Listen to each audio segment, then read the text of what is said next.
नागपुर अभी 165 किलोमीटर दूर है। और ये जो रास्ता है भाई, इतना सुनसान वीरान और अंधेरा रास्ता है कि क्या ही बताऊँ। मेरे दिमाग में बहुत ऊल जलूल ख्याल आ रहे हैं। सोच रहा हूँ कि यार ये ऐसी जो बकचोदी करते हैं ना, जैसे जो लोग ऐसे आग मूतते हैं, उन पे रॉन्ग टर्न जैसी मूवीज बनती हैं भाई। This is what I was talking about भाई। ये है एमपी की रोड्स। तो मैं आ चुका हूँ मेरे मुस्ताश हॉस्टल के डॉर्म रूम में। ये है डॉर्म रूम और इसमें हर बेड डबल बेड है। पता नहीं क्यों भाई, कोई क्यों डबल बेड लेगा यार।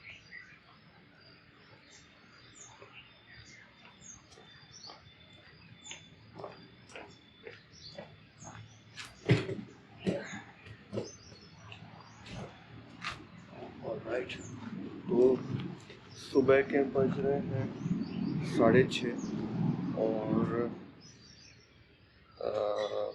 राइड की सबसे मुश्किल चीज़ मैंने चालू कर दी है, वो की है सैडल अप होना। ऐसा लगता होगा सबको कि राइड में सबसे मुश्किल होगा लंबी लंबी राइड्स विदाउट स्टॉपिंग लेना बिना किसी ब्रेक के, बट सबसे मुश्किल काम मेरे हिसाब से है अपना लगेज पैक करना, सैडल अप करना।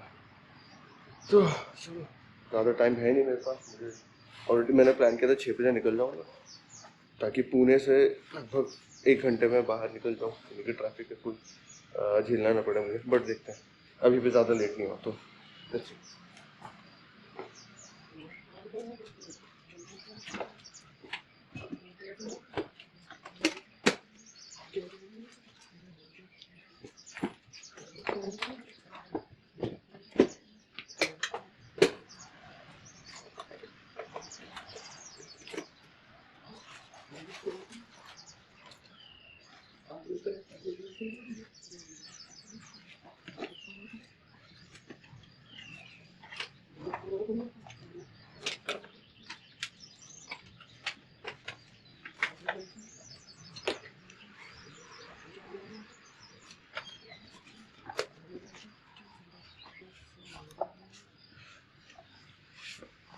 ज़्यादा टाइम नहीं लगा, क्योंकि मैंने ये जो पैनियर्स होते हैं वो ले लिए थे। अगर इसकी जगह पे मेरे पुराने सैडल बैग्स होते तब तो भाई लग ही जाती। उसमें बहुत आलस आता है यार। राइट,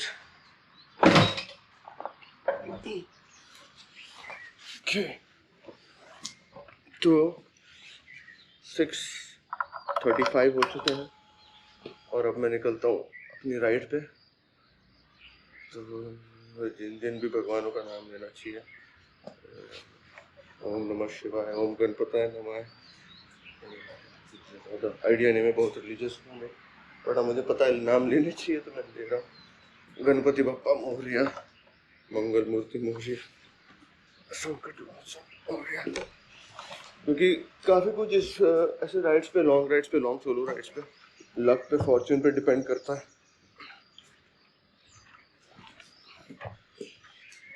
अगर क्योंकि ऐसा है, किस्मत तो पांडु तो क्या करे बेचारा पांडु। तो बाकी बातें पुणे से निकलने के बाद ओवर एंड आउट।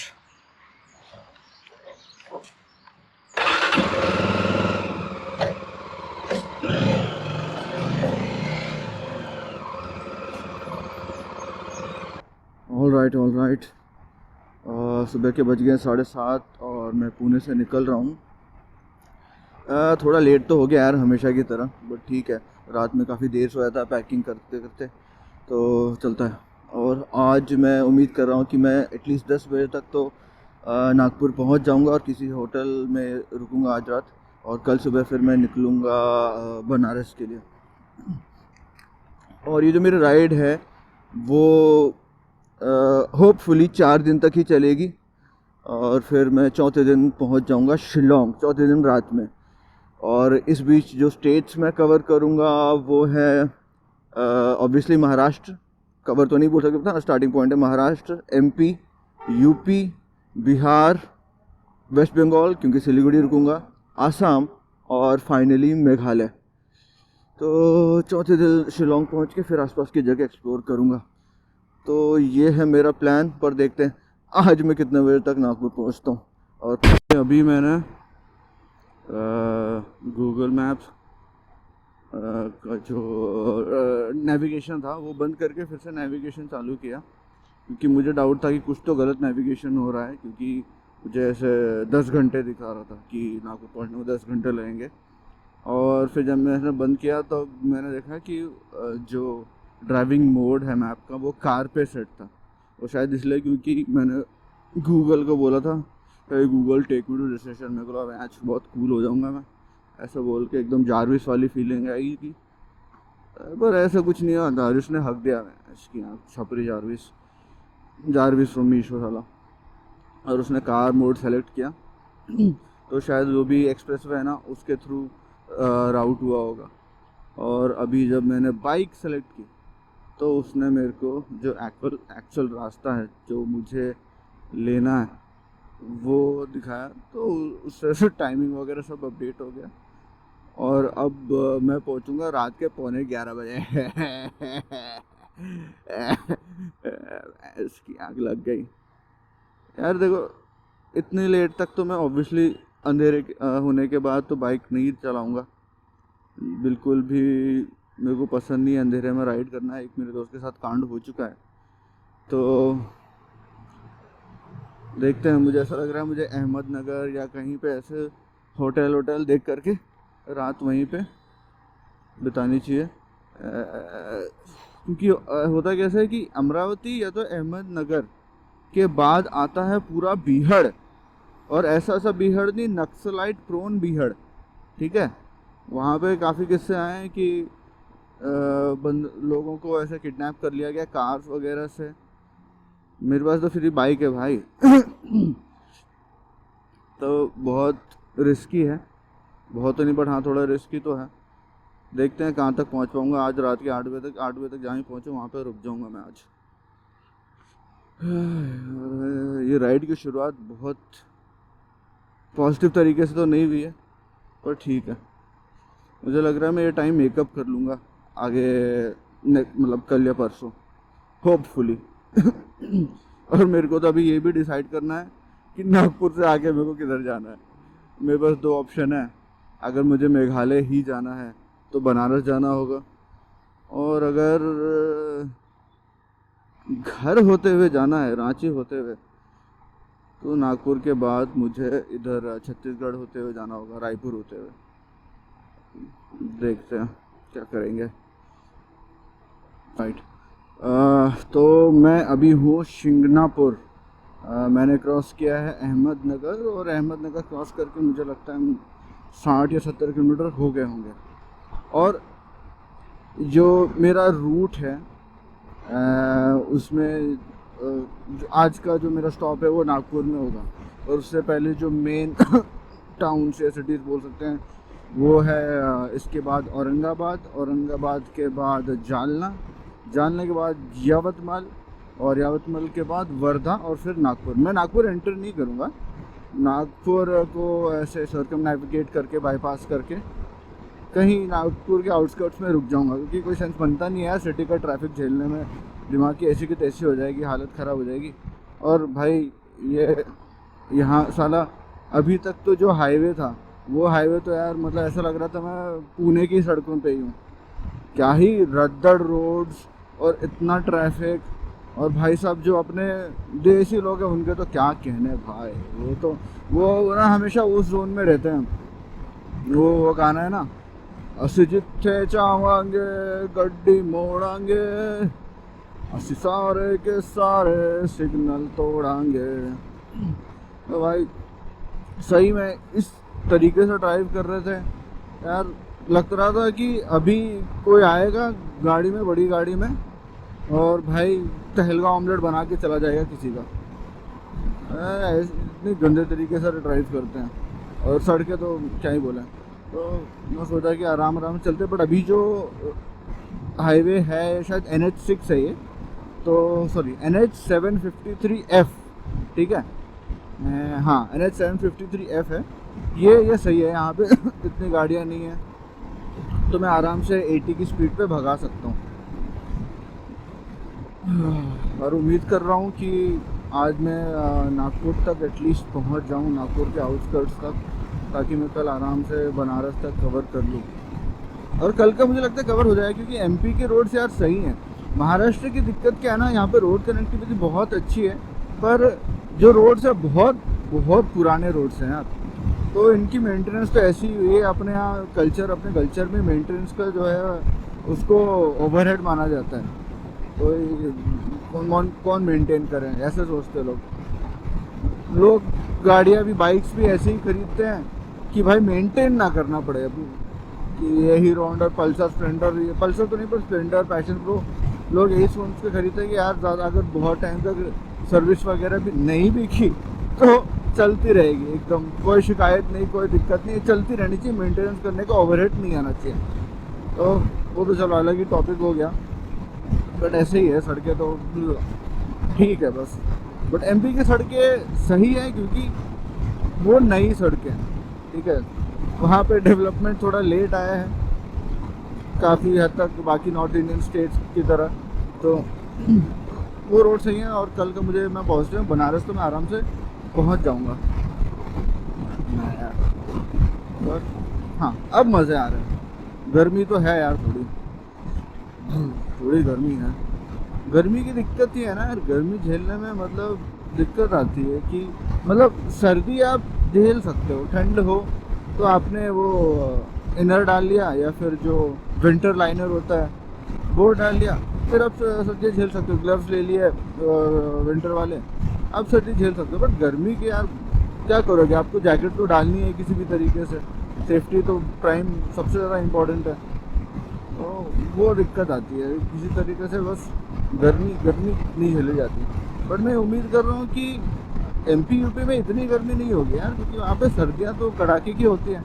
अभी से मुझे लग रहा है कोहरा जैसा होना चालू हो गया होगा।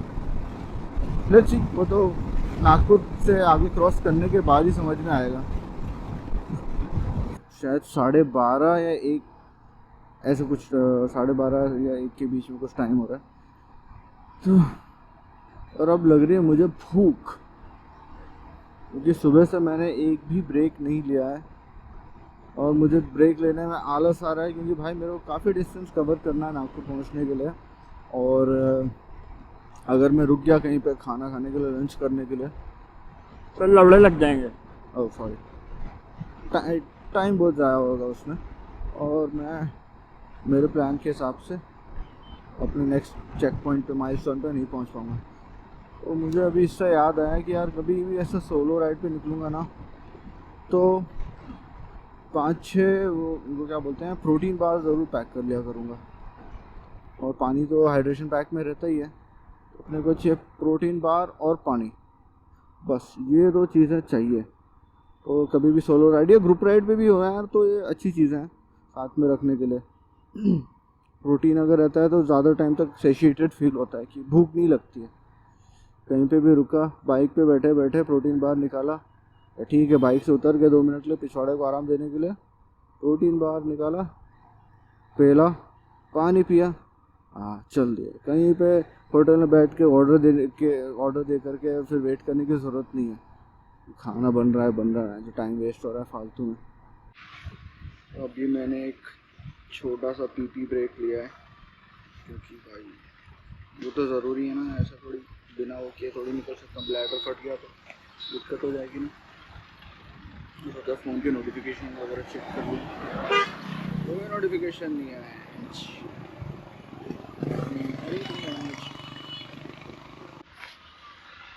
माइक टेस्टिंग पता नहीं, माइक सारा गाड़ी पर मैं हूँ अभी,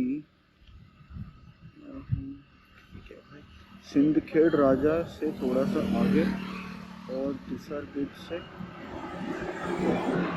जो नेक्स्ट मेजर टाउन आएगा वो है करंजा, और उसके बाद वर्धा, और फिर सीधा नागपुर। और मुझे नागपुर पहुंचने में कितना टाइम लगेगा देखते हैं एक बार। 7 घंटे, मतलब कि 10 तो बज ही जाएंगे कुछ भी। और अपन तो नागपुर के अंदर जा नहीं रहे, तो बाहर ही कहीं पे रहेंगे, सिटी आउटस्कर्ट्स में। और तो मैं कोशिश कर रहा हूँ कि ऐसी जगह पे रुकूँ जहाँ पे कुछ होटल मिल जाए। तो होटल चेक करते हैं। Head east on National Highway 753. ये एक दिक्कत होती है यार कि आप सोलो राइड करते हो ना, तो थोड़ा कॉस्ट ज़्यादा आता है। सोलो ट्रैवल करोगे तो भाई कॉस्ट तो ज़्यादा ही आता है। आप कुछ भी बुक करो, ट्रांसपोर्ट बुक करो, होटल बुक करो, अकोमोडेशन बुक करो, उसमें पूरा कॉस्ट आपको ही बेयर करना होता है। खाने का भी कॉस्ट पूरा ही बेयर करो। तो ये एक इशू है सोलो ट्रैवल करने में। तो ये चैलेंज जो है आपको दिमाग में रखना है। अगर आप सोच रहे हो कि मुझे सोलो ट्रैवल करना है या मुझे एकदम सोलो ट्रैवलर ही बनना है, तो ये चीज़ दिमाग रखनी है। भाई पैसा लगेगा अच्छा खासा, ठीक है। 9 बजे तक तो मैं 150 किलोमीटर कर लूँगा कवर। और हाँ भैया 10:30 तो बज ही जाएंगे नागपुर पहुँचते पहुँचते। नागपुर के आउटस्कर्ट्स में कोई होटल मिल गया तो बहुत सही है, वहाँ रुक जाऊँगा। डिनर भी करना है, कुछ खाया नहीं है, ऐसी की तैसी हो रही है पेट की। बड़ा पहुँच के डिनर करूँगा यार। यहाँ पर ये पूरा गांव वाला एरिया है, यहाँ पे तो कुछ मिलेगा नहीं। होटल तो नहीं मिलेगा, एटलीस्ट ढाबे वगैरह मिल जाएंगे, रेस्टोरेंट्स मिल जाएंगे। बट यार यहाँ पर रुकना थोड़ा टाइम वेस्ट लग रहा है, बाकी तो और कोई दिक्कत नहीं। मैं देसी लोग हैं, मस्त फीडबैक मार रहा है। तो नेक्स्ट अपडेट पहुँचने के बाद, होटल में चेक इन करने के बाद, नागपुर अभी 165 किलोमीटर दूर है। और ये जो रास्ता है भाई, इतना सुनसान वीरान और अंधेरा रास्ता है कि क्या ही बताऊँ।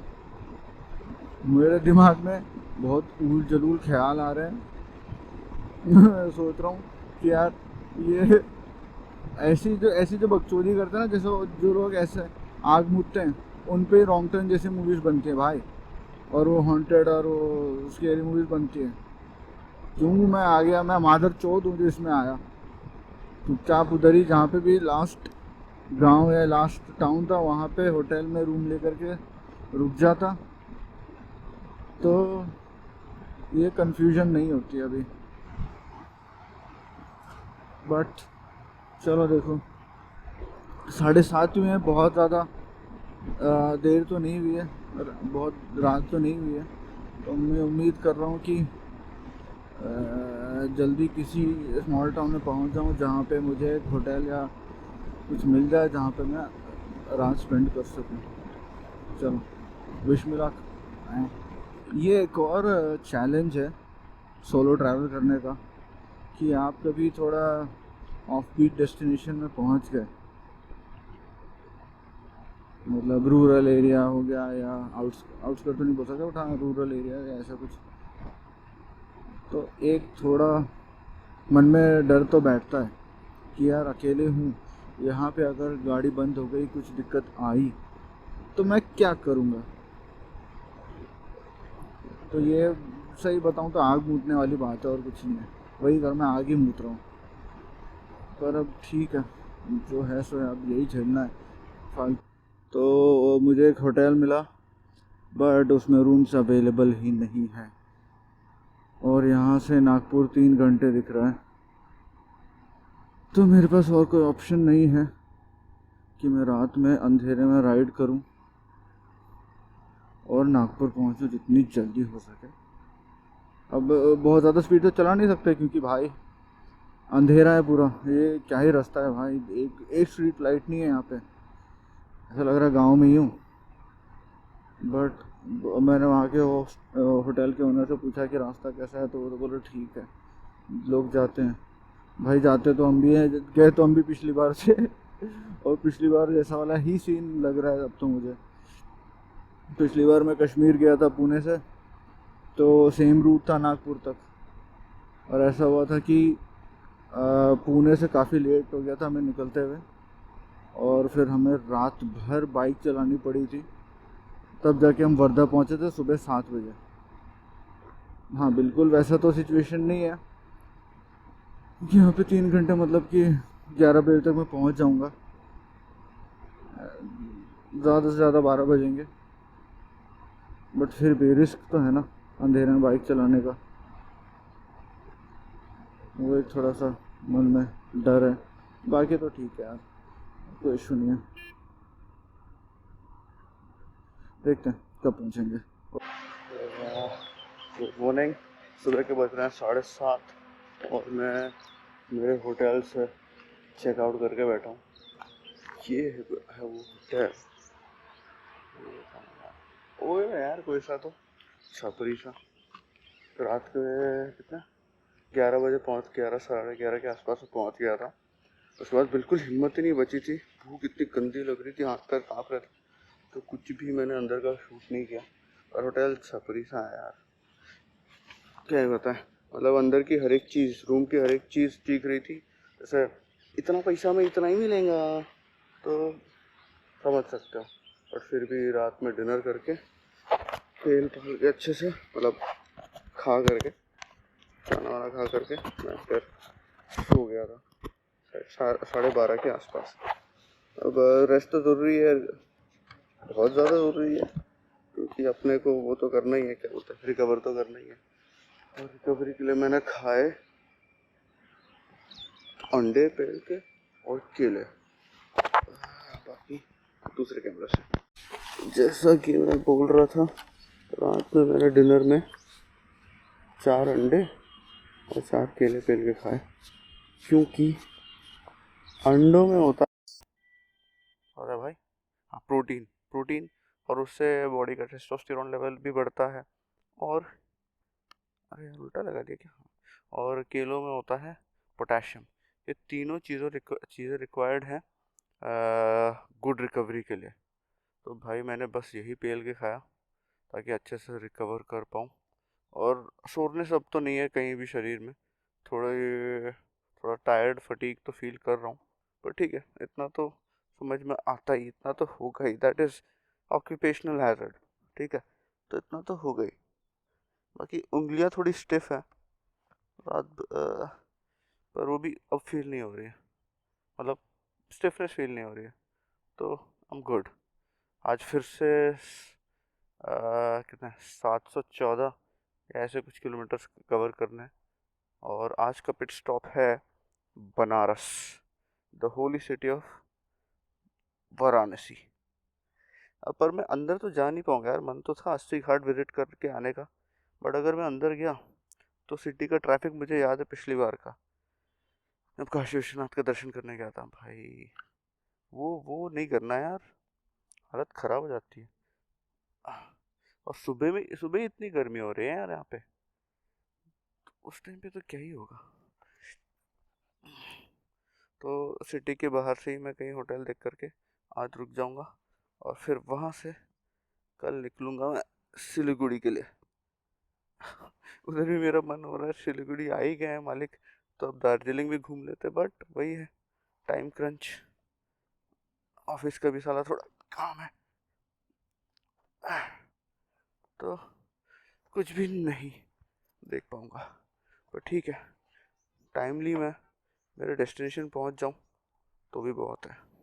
फाइनल डेस्टिनेशन क्या नाम लिया, मतलब कि जो मेरा आखिरी आखिरी पड़ाव पड़ाव तो नहीं होगा, वो वही मंजिल होगी। तो बाइक ऐसी दिख रही है लोड होने के बाद, ठीक है, बाकी बातें चलने बाद। ऑलराइट, चलो भाई निकलते हैं। 7:15 7:30 हो ही गया यार कुछ भी करके, बट रेस्ट भी तो ज़रूरी थी।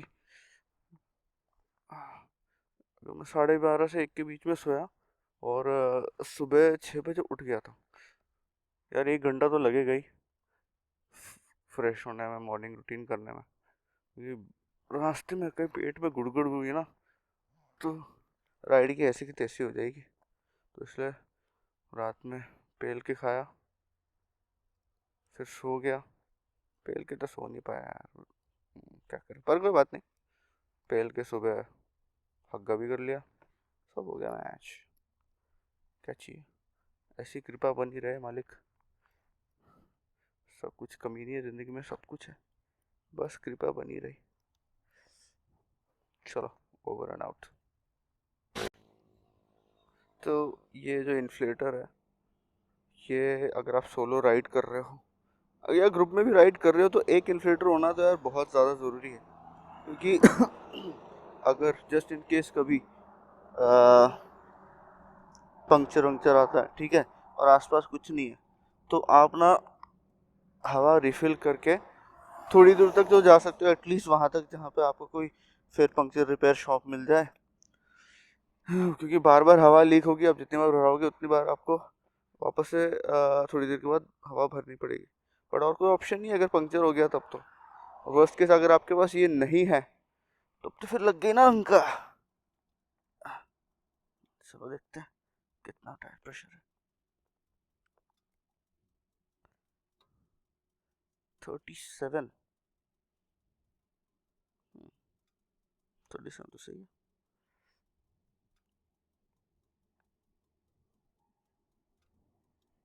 पैंतीस होनी चाहिए वो। 37 इज गुड। आगे देखते हैं।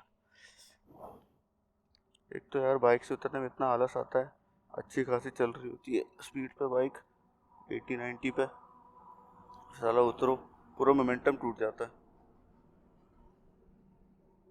ये भी 30 सही तो है यार, मुझे वो थोड़ा वियर्ड फील हो रहा था, पता नहीं क्यों। तो टायर प्रेशर तो सही है।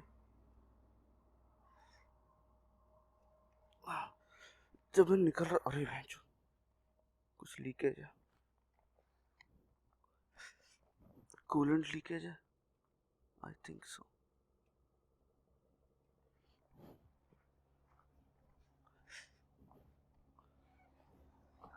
दिस इज हाँ, रिजर्वोयर से कूलेंट लीक हो रहा है। नहीं भसड़ है। और अगला जो मेजर टाउन है वो आएगा जबलपुर, और this is what I was talking about. भाई ये हैं एमपी की रोड्स।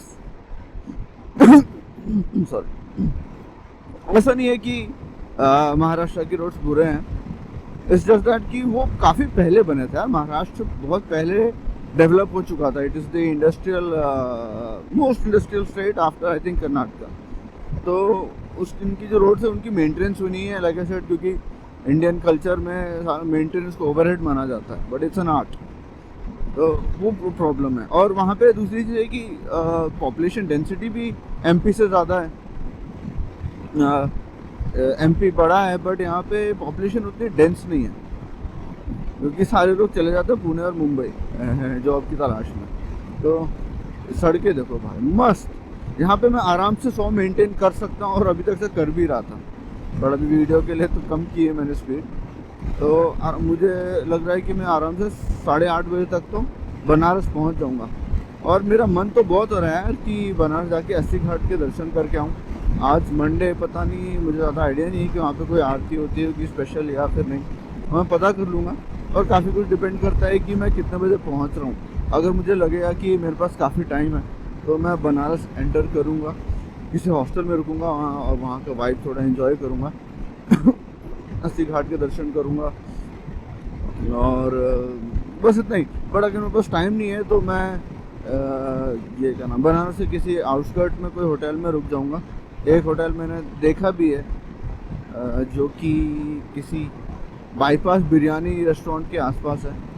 और वो जो स्पॉट है ना, वो जो लोकेशन है वो ऐसी है कि वहाँ से मुझे कल सुबह सिलीगुड़ी निकलने के लिए ना बहुत ज़्यादा आसानी होगी, क्योंकि सिटी का ट्रैफिक बिल्कुल भी नहीं झेलना पड़ेगा। हाईवे पकड़ी और सीधा पहुँच गए अपन सिलीगुड़ी। सीधा तो क्या, फिर से 700 किलोमीटर की राइड है, बट ठीक है, इट्स फन।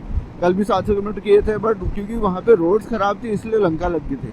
अब यहाँ पे तो ऐसी चकाचक सड़कें हैं भाई, कुछ फील हो ही नहीं रहा है, कोई दिक्कत नहीं आ रही है। आराम से मैं खींचते जा सकता हूँ। मैं तो 800, 900, 1000 किलोमीटर भी कर सकता हूँ, मुझे ऐसा लगता है ऐसे सड़कों पर। और ये भी बात है कि कितनी दूर तक ये रूट्स रहेंगी, वो भी देखने वाली बात है।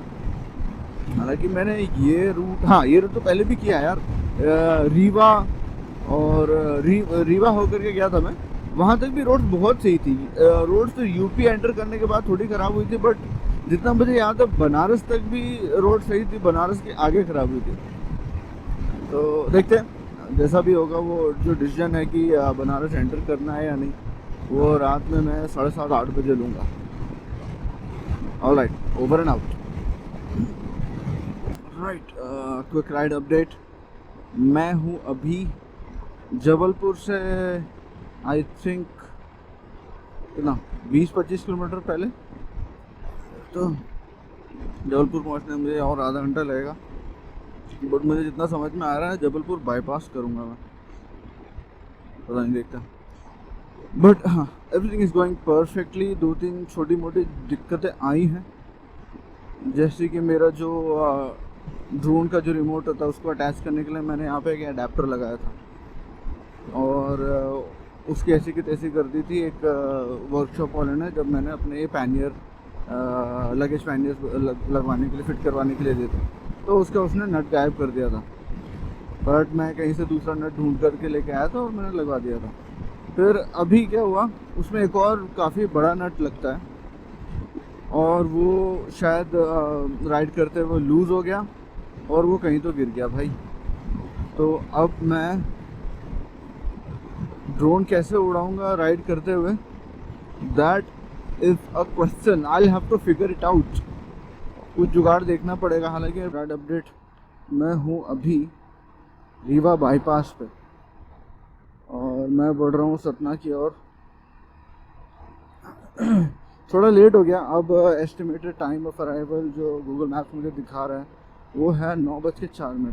बीच में मुझे यार एक राइडर मिल गया जो तेलंगाना से राइड करते हुए आ रहा था और भगवा झंडा लेकर के चल रहा था। उसने बताया कि वो रात में क्या बोलते हैं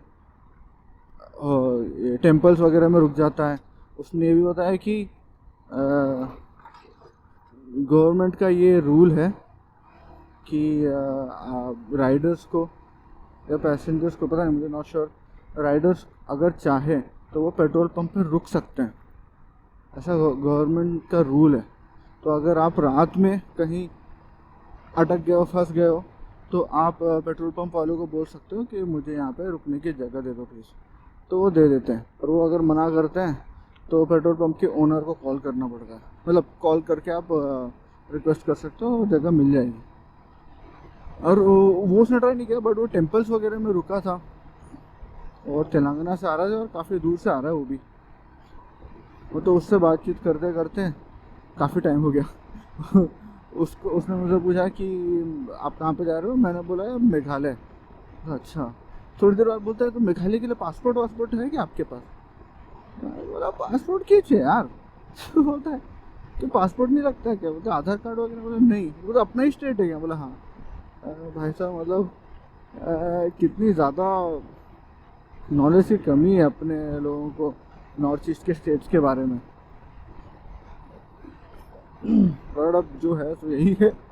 फिर उसने बोला कि मैं कॉल करता हूँ आपको, अगर मैं हाँ, वो भी बनारस जा रहा था, बनारस के बाद अगर मैं फ्री होता हूँ मैं कॉल करता हूँ, मैं भी मेघालय आता हूँ। बोला ठीक है भाई, जैसा अगर जैसे तुम्हारी श्रद्धा अगर तुमको लग रहा है ना तो बिल्कुल।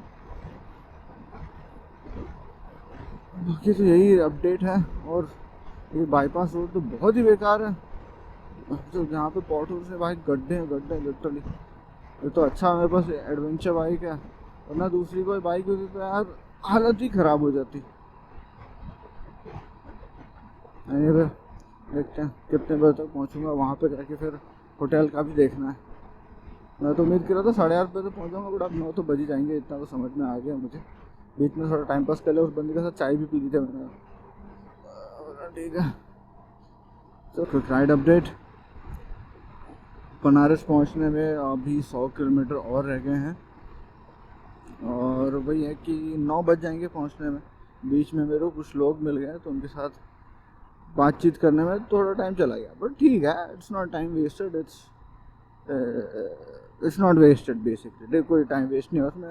लोगों से जान पहचान बना करके उनसे बातचीत करके थोड़ा चीज़ें समझ में आए। वो लोग एक ग्रुप में थे, आई थिंक ग्रुप ऑफ 6, और वो लोग राइड कर रहे थे त्रिवेंद्रम से, तो क्रेजी था क्रेजी। और आज उनका बोला था 3रा दिन है, तो वो उनके हिसाब से मतलब कि उन्होंने त्रिवेंद्रम टू नागपुर, नहीं 3रा दिन है, ओके हाँ, त्रिवेंद्रम से कहीं बीच में वो लोग रुके होंगे और फिर त्रिवेंद्रम से उस जगह से नागपुर किया होगा और आज नागपुर से वो लोग निकले। या दैट मेक सेंस। तो अच्छा लगा उनसे मिलकर। और उन लोगों ने ये जो मेरा डब्बे में छपरी सा QR इंस्टाग्राम और यूट्यूब का जो QR लगा है वो स्कैन करके सब्सक्राइब और फॉलो किया। मैंने कुछ नहीं बोला, मैंने किसी को कुछ नहीं करने बोला, उन्होंने खुद से किया।